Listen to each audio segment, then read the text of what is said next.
হ্যাঁ, এইটা।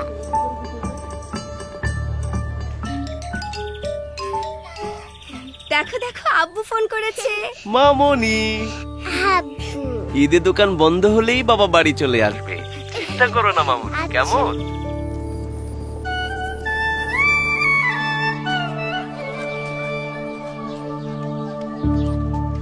এটা আমাদের না, ওখানে পাঠিয়ে দিন।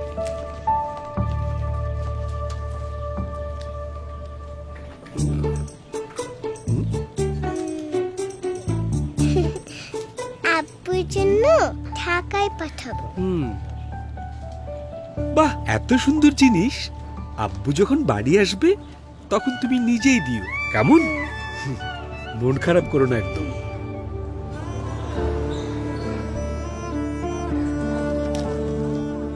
মেয়ে আর বউর জন্য ঈদের কেনাকাটা। বস আমাদের সেলস টিমের জন্য বিশাল ডিসকাউন্ট দিতেছে।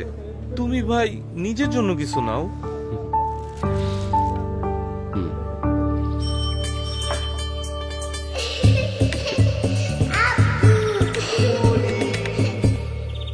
ঈদ মোবারক মামুনি।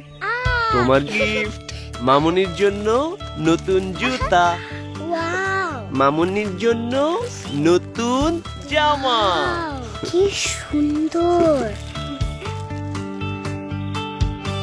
দেখেছো মামুনি, এবার ঈদেও তোমার আব্বু নিজের জন্য কিচ্ছু কিনেনি।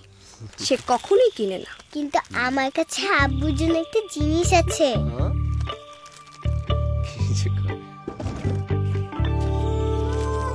এই যে আব্বু, তোমার ঈদ গিফট। বহু বছর পর ঈদে নতুন পাঞ্জাবি। এই যে দেখো, মেয়ের গিফট।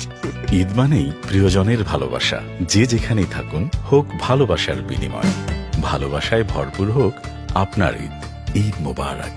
ইমো।